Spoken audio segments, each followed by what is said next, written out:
Hello and welcome to Ramblings of 42-Year-Old Man. I was this close to saying 52-year-old again.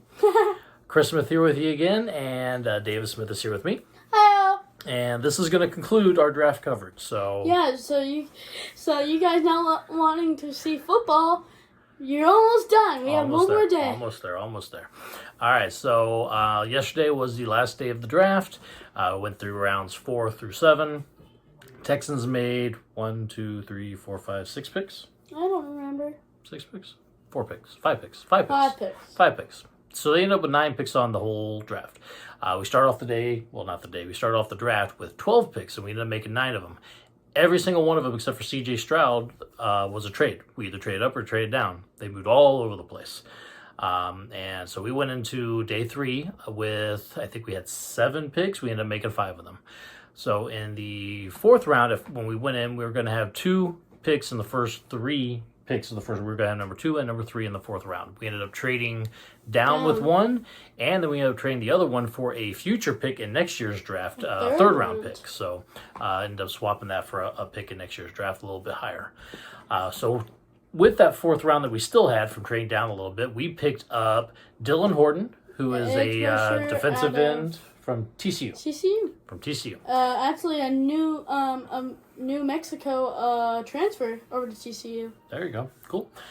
This was actually a great pick. A lot of people really thought this guy was going to go a lot earlier, so he slipped a little bit. And so along with Will Anderson, now we got another edge rusher, so that's great for maybe a defensive line rotation. Probably some opportunities when Will Anderson's an outside linebacker. This guy could be an end, or he might just be kind of an inside-outside. They say you could play some inside as well. So there's going to be times where we got both these guys on the field. He was originally a linebacker before changing the edge.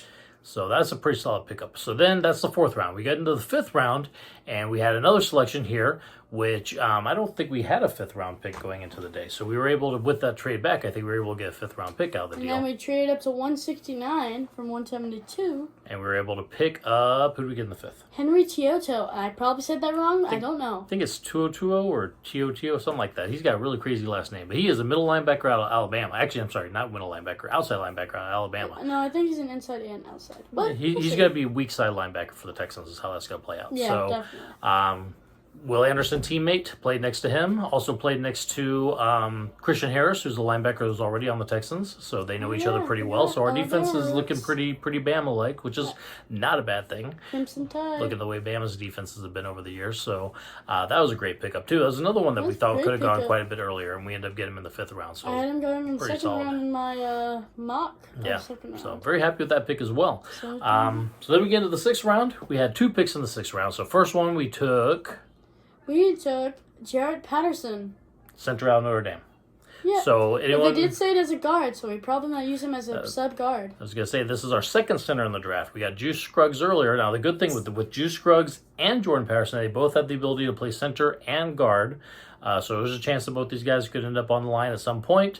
Otherwise, probably a good kind of backup for that interior lineman area. So either way, pretty solid pickup there. Just found this out. I was looking on Twitter earlier. His entire collegiate career at Notre Dame, he gave up 0 sacks. Oh, yeah. Never gave up a sack his entire collegiate career. And that made me pumped. Yep. So that gets us into second pick of the 6th round. We had a second one, and this is also a player who we really thought was going to go a lot earlier, Xavier Hutchinson.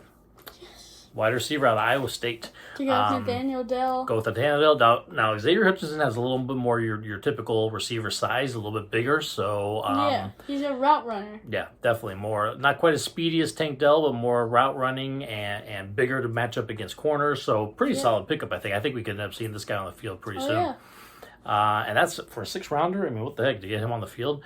Then we get into the 7th rounder, and we picked up the safety. It's Brandon Hill. Brandon Hill out safety of Pitt. And he's probably gonna be backup in the safety, but there's some special teams opportunities for him. Between Jimmy Ward and Jalen Petrie, we could probably use a 3rd safety back there to kind of keep things going. A lot of the depth there is a little shallow, so get some depth in the secondary is a great idea. So all in all, great picks. I think amazing picks. I think the majority of them are picks that most people thought were going to go a little higher than we ended up getting them for. So pretty great. So we'll hope that that we found some diamonds here. So that'd be pretty cool. So all in all, the whole draft, obviously, we already know the story. We ended up with C.J. Stroud, Will Anderson the first round. A lot of people already saw a reaction video for that one. Me and David getting pretty pumped on that one. Oh, yeah. The high five hurt my hand for like a day. Yeah. And then day 2, we followed that up with Juice Scruggs and Tank Dell.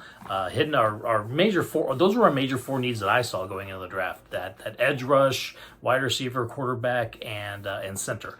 Hey, guys, if you didn't hear, there's a bird in the background. I did hear a bird. Interesting. Yeah, I think it was a crane. But we filled up those 4 holes, and the rest of the draft just kind of looking for extra help on the roster and picking up another great receiver, picking up another defensive lineman, getting a great linebacker, some secondary help, and another person on the offensive line. I thought it was a pretty great draft. Nick Casario trading up and down all over the place in this draft. Very aggressive.